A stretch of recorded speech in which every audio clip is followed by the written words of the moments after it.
அன்பார்ந்தவர்களே, கடுகளவு நம்பிக்கை இருந்தால் இந்த மலையை பெயர்க்கலாம் என்ற இறை வார்த்தையை ஒரு எளிய ஜெபமாக எண்ணுகிறோம் அல்லவா? உண்மையான நம்பிக்கை என்பது நம்முடைய முழு வாழ்நாள் முழுவதும் நாம் இறைவனை தேடினாலும் அவரிடம் எதையும் கேட்கும் தகுதி உள்ள அந்த தூய நம்பிக்கையை முழுமையாக பெற்றுவிட்டோம் என்று நம்மால் சொல்லவே முடியாது. ஏனெனில் அந்த நம்பிக்கை மனித முயற்சியால் உருவாவது அல்ல. அது இறைவனிடம் இருந்து நாம் பெற வேண்டிய ஒரு மகா கொடை. அந்த உன்னதமான நம்பிக்கையை நமக்குள் வளர்த்து கொள்ளவே நாம் இடைவிடாது ஜெபிக்க வேண்டும். புனித சூசையப்பர் வணக்க மாதமான இந்த மார்ச் மாதத்தில் அந்த உத்தம தந்தையின் விசுவாசத்தை நாம் தியானிப்போம். அவர் எதையும் ஆராயாமல் இறைவனின் வார்த்தையை மட்டும் நம்பி தன் வாழ்க்கையை அர்ப்பணித்தார்.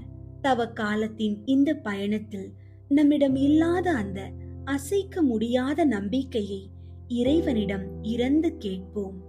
ஜெபியுங்கள், ஜெபமாலை சொல்லுங்கள். ஜெபமாலையின் ஒவ்வொரு மணியும் நம்முடைய பலவீனமான நம்பிக்கையை உறுதியாக்க உதவும். நாம் ஜெபிக்க ஜெபிக்க நம் இதயத்தில் விசுவாசம் வளரும். அந்த விசுவாசம் வளரும் போது நம் வாழ்வின் மலை போன்ற துயரங்கள் தானாகவே விலகி செல்லும்.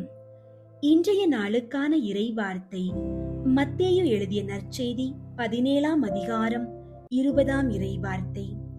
உங்களுக்கு கடுகளவு நம்பிக்கை இருந்தால் நீங்கள் இம்மலையை பார்த்து இங்கிருந்து பெயர்ந்து அங்கு போ என கூறினால் அது பெயர்ந்து போகும். உங்களால் முடியாதது ஒன்றும் இராது என நான் உங்களுக்கு சொல்கிறேன். ஜெபிப்போம். எல்லாம் வல்ல இறைவா, உமது மாட்சிமைக்கு முன்னால் எங்களை தாழ்த்துகிறோம். ஆண்டவரே, இந்த தவ காலத்தின் புனித நாளில் எமது நம்பிக்கையை உறுதிப்படுத்தும் என்று உம்மிடம் மன்றாடுகிறோம். எமது வாழ்நாள் முழுவதுமே உம்மை பற்றி கொள்ள போதுமானதல்ல என்பதை நாங்கள் உணர்கிறோம். எனினும் எமக்கு விசுவாசத்தை ஒரு கொடையாக தந்தருளும். புனித சூசையப்பரின் பரிந்துரையால் எமது இல்லங்களில் நிலவும் தீராத சிக்கல்கள், தீராத வியாதிகள் மற்றும் மன போராட்டங்கள் எனும் மலைகளை உமது வல்லமையால் அப்புறப்படுத்தி அருளும். ஜெபியுங்கள், ஜெபமாலை சொல்லுங்கள் என்ற கட்டளையின்படி நாங்கள் நம்பிக்கையை பெற்றுக்கொள்ளும் வரையில் இடைவிடாமல் ஜெபிக்க எங்களுக்கு பலம் தாரும். உம்மால் எல்லாம் கூடும் என்ற உறுதியோடு எமது வாழ்வின் சவால்களை எதிர்கொள்ள